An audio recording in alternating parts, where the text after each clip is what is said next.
We tried to warn them. They didn't listen. Yeah! Every week, the Hoffman Show goes into the belly of the beast. We read those comments, baby. Never read the comments. All right, here we go on a Wednesday, deep into the comments. These from my page, at Craig Hoffman on YouTube. You can subscribe to get highlights of this show, highlights of Take Command, occasionally some digital exclusives as well. So make sure you're subscribed at Craig Hoffman. We also post highlights of the show at the Team 980 and full episodes of Take Command at 1067 The Fan. We have Michael Phillips on, as we do each and every Monday. And Michael talked about his plan for Ron Rivera, which is keep him. Why? Because he's bad, at least for the rest of the season. Because, as Michael said, you are closer to the number one overall pick than you are the playoffs. Jaleel Lewis, 5982, says, I like the Phillips plan. Firing Ron at this point serves no purpose. We're not making the playoffs, so we should be looking to the future with draft picks and the further development of Sam Howell. Also, continue to develop the offense with EB. Many fans seem to forget that the offensive line is mediocre. EB is also learning as the season goes on. Remember, he's never called plays on his own. To me, at least, I agree with Jaleel's comment. I don't know whether Jaleel would agree with me and what I'm about to say and where I'm going to take this, but I agree with that while also saying that it doesn't mean that you have to keep EB moving forward. You just don't. And we're going to circle back to that thought in a second. But for the next 5-6 weeks, the best thing you can do is to continue developing Sam. Whether you keep Eric or not, use him while he's here. He's very smart. He is obviously hopefully he's getting better at this play calling thing. He's never done this before. So taking time away from him to do the stuff you need to do to be a head coach, all the administrative stuff, overseeing the defense, being quality control, kind of checking in on all the meetings. He needs the time to focus. And if nothing else, what Ron is doing right now is making sure that Eric Bieniemy can focus his time on Sam Howell and the offense. And that is important and good. And even if you change coordinators next year, chances are it's going to be a similar West Coast style system. So the more that you get out of EB while he's here, the better. Or he's your coordinator next year or your head coach next year. And these weeks become really valuable practice time. So let him focus on this stuff now in the granular detail. And whether he's doing it next year, whether he's a level up next year, or whether someone else is here, you would have maximized EB's time here. It's not great. It's not good. But just because people have done a job that deserves to be fired, when you have such a clean endpoint of an end of a season, this isn't a corporate business that we're I guess this might happen in certain businesses where it's hey, we'll fire him at the end of the quarter, right?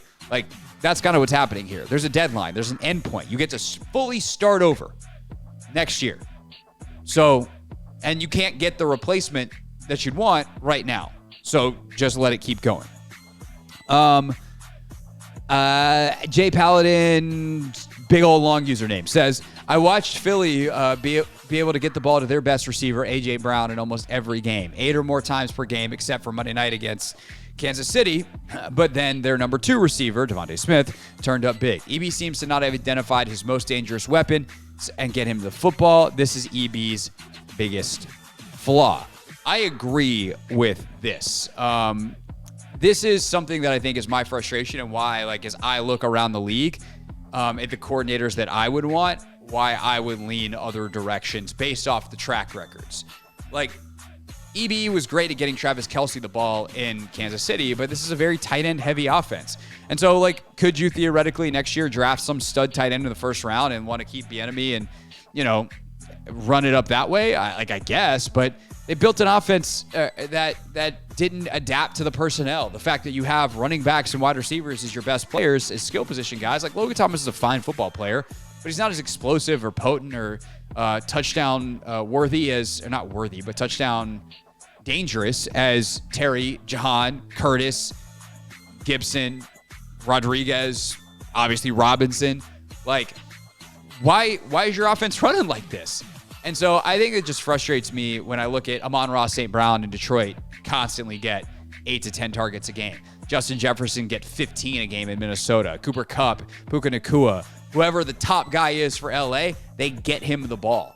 And it just seems to be a philosophical thing that for EB and this Andy Reid system, like the system is the system. And it will create openings for someone, and we want to have good players all around and hope that that's that. Where other teams say, hey, if we have a special talent, or whoever our most special talent is, we're going to skew the offense towards them. I mean, I know Sean thought like that when he was here. Like, so this goes back. This isn't like, oh, I got Cooper Kupp, I got to figure it out. No, when he was here, Sean had a special box on his play sheet of plays that were designed for Jordan Reed. And every once in a while, I'd be like, I got to get an 86 play in here. Because Jordan was his best player. It didn't have to do with the fact that he was a tight end. Often those plays were getting him split out at wide receiver. But it's philosophical. We've got to get our best guys the ball. And because that's not how this offense is run, it's not how that's a choice for me. That's not me saying like I'm 100% right and EB doesn't know what he's doing. Absolutely not. Way too much respect for Eric for that. But philosophically, I disagree with how the offense is designed. And I see it as a flaw. But I'm a guy on the radio. IRJ7191 says, it's amazing how reporters say why or how there's no one to take over if Ron is fired. First of all, Ron has been terrible at his job for the last 3+ years, and who keeps their job while underperforming? He should have been fired last year if it wasn't for the owner change. Well, yeah, and he probably would have, which is why I screamed bloody murder a couple of times a month as all this stuff was happening, that the NFL was screwing over the Commanders. And I can't believe that it didn't become a larger talking point. I can't believe more people didn't start echoing me. I can't believe that it's still not something when fans are directing their ire in a million different places. Dan Snyder hired Bank of America last November. Why didn't the NFL's lack of cojones, I hope I can say that even though it's in another language. Michael, we don't need to dump that, do we? I think we're good. I think we're all right. Okay, good. So their lack of chutzpah, I'll use that. I'll use the Yiddish. Their lack of chutzpah in pushing Dan out and being like, oh, we don't want to make him mad. He might stay. Why couldn't Roger Goodell do what Adam Silver did with what's his face, with Donald Sterling? Adam Silver was like, we have a problem. I can't technically vote him out, but I'm going to ban him for life, and I'm going to force this sale. And if they had done that, would Tanya Snyder have been like, okay, well, it's my team now, and I want the hell out of here. Let's get this done.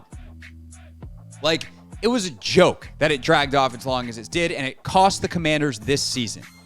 And it's just the reality of the situation. But that doesn't mean that Ron should get fired right now if it's not what's best for the team right now. Again, you can't replace him. The only way to replace him is to hire someone who doesn't have a job right now. All the people you want to hire currently are assistants other places. And by the way, unfortunately, that's also true for the general manager. If you want the assistant GM in Detroit, San Francisco, Houston, Philly, wherever it is, you can't get that guy because he's not leaving mid-season. Now, would I potentially fire Mayhew to send a message to show the fans that I have a pulse? Yeah, because I don't care about having a general manager this time of year. I'm sorry, I just don't. My scouts are out scouting. It is what it is. And if the GM is not going to be drafting or signing free agents, like I'm not really that interested in his opinion. So I'm good without a GM for the final 6 weeks of the season. I don't know exactly what he's doing this time. Like he's scouting, but if he's not going to be using that information, then okay. He doesn't have any games to coach. You can't do that with a coach. And so rather than screwing over the team by elevating a bunch of people that don't belong in those positions, because you have to elevate everybody. You fire Jack and put Steve Russ, the linebackers coach, as DC. Some assistant linebackers coach that probably isn't ready to be a linebackers coach has got to do that job. And everyone just gets worse. This isn't a good staff. So you just stick with what it is. You know it's not good. And also, frankly, there's a financial component. You don't have to give anybody a raise. You just eat it. There's no benefit the rest of the season unless things get super toxic or he completely loses the locker room, because you do want to land the plane safely, if you will. Skins for Life says, I've been a lifelong fan, 41 years old, and I'm tired of watching this franchise stink it up. But let's look at the facts. We're sitting at $89 million in cap space in the offseason, along with about 20 unrestricted free agent players who should all be replaced. If we then release Logan Thomas, Curtis Samuel, and Charles Leno, we'd have an additional $14 million in cap savings. We should have a top 5 pick in all rounds, should we keep on the track we're on. That's potentially 3 picks in the top 37 or so. We have a chance to do a full turnover and rebuild all in one offseason. Please speak on the opportunity we have to complete a rebuild in one offseason. That would be an interesting video. I have talked about this some. I'll expand on it a little bit more. And obviously, as we go, we can talk more about this in a full segment form here on the radio show. We chop that up. That becomes a video on YouTube. That's how this works. I think the Chargers' job is as good as this one, depending on if you like Howell or not. They just committed a ton of money to Herbert. They're very likely going to fire Brandon Staley. You have way more flexibility here, but they have Justin Herbert. And so depending on how close you think Howell and Herbert are and what kind of flexibility you want, I can make an argument this is a better job. I can certainly make an argument that this is better ownership. I know Gruden was on the other day, one of the shows, and he said that one and there was one other, Chicago, he thinks is also a better job, potentially because he really likes Caleb Williams, and it looks like the Bears are going to get the number 1 pick from Carolina a year after they traded away the number 1 pick to Carolina in exchange for this year's first, which is going to wind up being number 1 overall in a better draft. Whoopsie, Carolina Panthers. And if you like Caleb Williams, then yeah, you have a ton of cap space, but their roster is not any good. And in the history of Bears football is not very good. Not that the recent history of Washington football is not very good or is great, but you do have a new owner who I think is really smart and will support you in the right ways here. And so I think this is going to be one of the best jobs. And if I was like a Ben Johnson in Detroit, I'd be all over this place. It's going to be really tempting to go coach Herbert. Yeah, if you love Caleb Williams, the way Jay said it, he's like, you're going to get to go to the Hall of Fame because you get to coach that guy for 20 years. And it's like, one, it really works out that way, but I get it. This guy's theoretically a generational prospect. I look at what you got here. You got some really good players, John, Duran, Terry, Brian Robinson, Sam Cosmi's an intriguing young player. I just think a lot of these guys, and we'll touch on this a little later, are poorly coached. So if you feel like you can bring in a better staff and maximize this roster, and you can spend money on a veteran left tackle, and you can get the best skill player or the best edge rusher or a great young stud tight end, you have the cap space and the draft capital to do all of these things. The one thing about a 1-year turnaround, and I've said, I think they can turn it around next year and be super competitive if Sam is what a lot of us think he is, which is pretty good. The one thing is, how quickly can you install your stuff? And scheme matters a lot, and it is hard to get people on the same page quickly. Look at Sean Payton in Denver, right?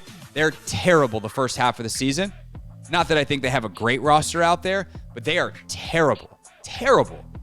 And all of a sudden, some of the things that they're teaching and coaching start to click, and they're 5-5. Brian Flores, beginning of the season, really bad, that Minnesota defense, just like it was last year. Things start to click as the season goes. So what's going to be that loading ramp for Washington next season with a new staff? It can be shortened, potentially, if you can keep some similar concepts. And if there's carryover, obviously you're going to coach it a lot better. And that detail is going to be really important. But from a personnel standpoint, oh my God, so much potential to turn things around quickly here. And I think they're going to get a really good coach because of it. Which brings us to Off to Another World 7334 here on Never Read the Comments. We always hear about coaches bringing out the best in players. How many times have we had absolute dogs that, quote unquote, couldn't play in the system? I actually think that there are some dogs being held back by a stubborn, old, archaic coaching staff. I agree with this. I don't know that I'd use that terminology, but I mean, the example I've been touching on a little bit more this week is the secondary. Cam Curl was on a really nice trajectory. Benjamin St. Juste was on an excellent trajectory. And those guys have regressed this year. What's happened? Chris Harris left. The best defensive coach they probably had. That's why he was sought after. The receivers have not had a great year. And some of it is the offense and how it's designed. But, Drew Terrell was a hot young wide receivers coach. Went out to Arizona. It gets replaced by Bobby Ingram, who's been around a long time and, seems to be a pretty decent NFL coach. But, like, Drew Terrell was pretty special as a coach, and you saw Terry's maturation underneath him. You saw how productive Jahan was as a rookie. Like, that would have been nice to keep. And unfortunately, like, the position coaching matters a lot. I don't think the O-line coaching has been fantastic the last couple of years. Like, Matt Sco was a really good coach in some areas, but struggled in some others. Travell Wharton has had a terrible year, like his personal health, and has pulled him away at times. So that's been really hard for a young guy like Sam Cosmi to develop and have that consistency, especially in year one in a new position. Like, what happens if you can get some dogs on staff?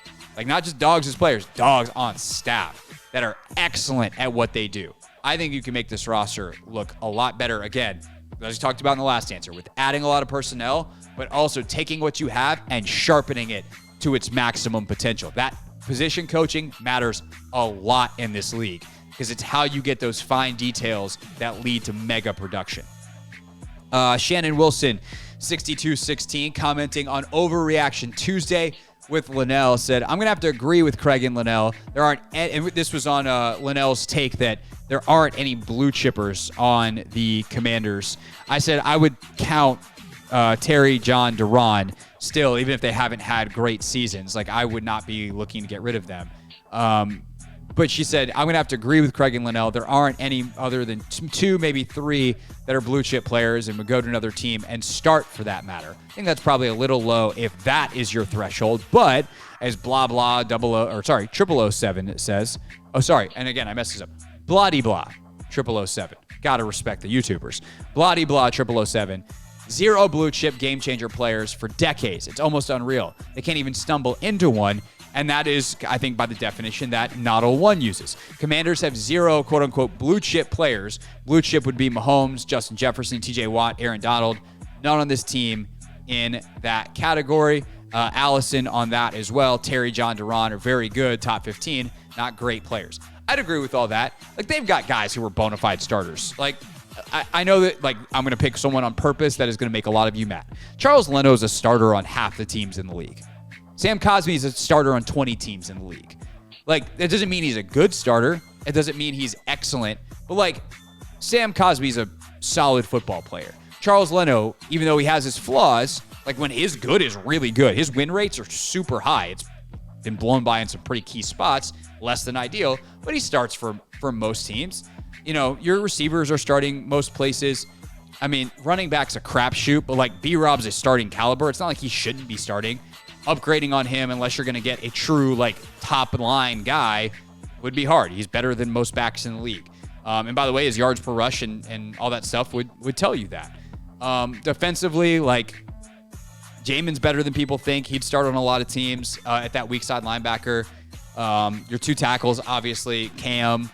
Like, Defoe's okay. Kendall's a starter. BSJ's, like, a second corner on a lot of teams.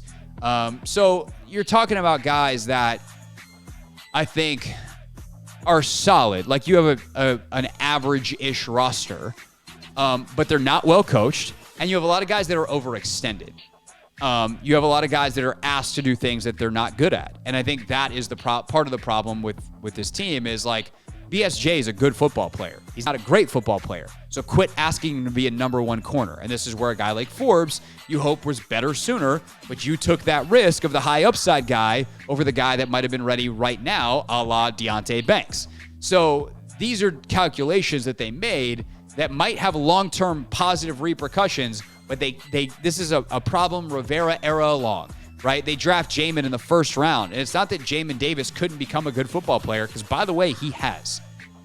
But you keep asking him to do stuff that he's not good at, and you ask him to do way too much too soon. And so the narrative on him and his confidence isn't exactly great. I see this comment from Jim McGee, 5583, who uses a term that I like.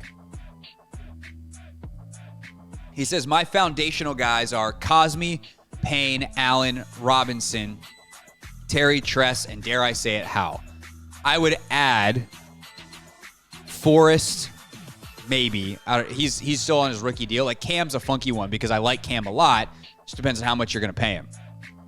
I think Quan's still going to be a good football player. I think Forbes could wind up being a good football player. I think Jamin, depending on how much he costs, like, he's worth keeping. He's, again, like, as a run player, he's turned into a really good player. And in coverage, he's not bad. The problem is he keeps getting stuck in terrible matchups in bad situations with suboptimal calls or suboptimal help or, some of these things that are exposing him to things that he shouldn't be exposed to. But every other linebacker in the league, basically not named Fred Warner, would have the same problems. So someone's got to play it. I would take Jamin. But in terms of foundational guys, and this whole blue chip conversation, I think, becomes interesting because of this. Like, just because you don't have blue chippers doesn't mean you don't have good players or useful players. You shouldn't be looking to trade everyone.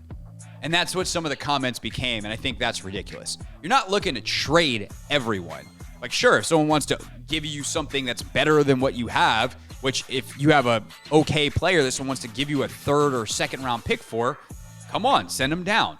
But the whole point of, like, even if someone gives you a first for John Allen, when you have $90 million in cap space, the whole point of a first round pick is to get someone as good as John Allen. You need players to play. And they have guys that can do that. I think they need to be much better coached, taught better, put in better positions, have a better global understanding of kind of what you're trying to accomplish in order to ultimately succeed and hopefully succeed quickly next year. Never read the comments. Continuing quickly on the Hoffman Show, about 2 more minutes here, and then we will get to our pick 6 at the top of the hour, rapid fire style. One off-the-wall question that I think is good, and then a couple of funny ones to wrap up. James Taylor 6051 says, how would you feel about Dan Quinn as a potential candidate for head coach? Of course, the Cowboys defensive coordinator, who the old Mandos will see Thursday night. I don't hate it, but I certainly don't love it. I don't think I like it. Here's the problem with a guy like Dan Quinn as your head coach. You get what happened in Atlanta, right? Very good head coach. Your defense is going to be solid. Like, it's got a high floor because Dan Quinn's your head coach. But you get Kyle Shanahan as your offensive coordinator. Kyle Shanahan leads Matt Ryan to an MVP season. You go to the Super Bowl. You should have won the Super Bowl. Kyle Shanahan gets hired as a head coach. Now you have to bring in Steve Sarkisian. Your offense isn't as good. There's a fall off. Eventually you fire Sark, and I think that might have been when Dan got fired as well. So with a defensive head coach in the current NFL, and especially if Sam's your guy or you're drafting someone. So either way, you're going to have a young quarterback, and you want that quarterback to have a really good rapport with his main offensive coach. And so if you hire Ben Johnson, Bobby Slowick, Brian Johnson, the QB coach, now OC in Philly, pick your other offensive guy. You know that guy's not going to get hired away from you. Where if you hire Dan Quinn, and we brought and not that I'm at all remotely interested in Belichick, but I brought this up with Belichick too. If you have a good year with an OC and a defensive head coach, that OC is getting look somewhere else. I mean, to an extent, this happened with Jay. Like, Jay was the main guy, but like Sean was kind of the guy, right? And then they hired Kevin, and then obviously things going sideways that 2019 year. But like, your good OCs get other jobs. So just hire the good OC for your head coach. Philosophically, that's where I'm at. I think if you're going to hire a defensive head coach, you can't do much better than Dan Quinn. He's got the head coaching experience. He's excellent at what he does. He knows the division really well. Logan played for him and absolutely loved him. He treats players really well. Guys like him, but like also respect him. Love Dan Quinn. If you want to go the defensive head coach route, I am not interested in going the defensive head coach route. Last but not least, actually, I'll just go one funny one. We had a couple funny comments on my Ron Rivera rant the other day, and how would he utter the Steve Spurrier 5-11 thing. We had a funny one about Tommy DeVito and his grandma's ragu sauce. Compliments to my wife on her fake Travis Kelce tweets. We have all kinds of good stuff on YouTube right now from the past week. But Mike, so we moved a couple weeks ago. So the look of this, my home studio, has changed, obviously. And I have the mic set up a little bit differently, and the background's a little different, and the lights are set up a little bit differently. And are you an Xbox or a PS5 guy? Microsoft all the way. Got an Xbox. All right. Do you ever play 2K? Oh, yeah. So Tamarino, a 968 says, with the combo of Craig's lights and camera, he looks like an NBA 2K reporter on my team. I can see it. That camera quality is silly, though. It's a good camera. Thanks, Logitech. Y'all want to sponsor the show? The next mention's not free. But yeah, did some upgrading. What can I say? I got a good setup. Feels comfortable. I did have to flip the mic though. For a while, the mic was coming up and then down, and then it was creating this nasty shadow on my face. And now we flipped it. The mic comes up. Voila. I can kind of make shadows on the wall behind me though. That's fun. Let's see. Have fun with that at a later date. Anyway, let's never read the comments. You leave your comments on YouTube at Craig Hoffman at the Team 980. Make sure you are subscribed so that you do not miss the best of this here radio show. And of course, we stream the entire show live on the Team 980's YouTube page every day from 4 until 7, except for the days where we don't go all the way to 7, like tonight. We're done at 6:45. Wizards basketball on the Team 980, which means Dave Johnson joins us at 6:15. But our pick 6 is next. Hey, this is DA, and you're listening to The Hoffman Show on the Team 980 and the Odyssey app.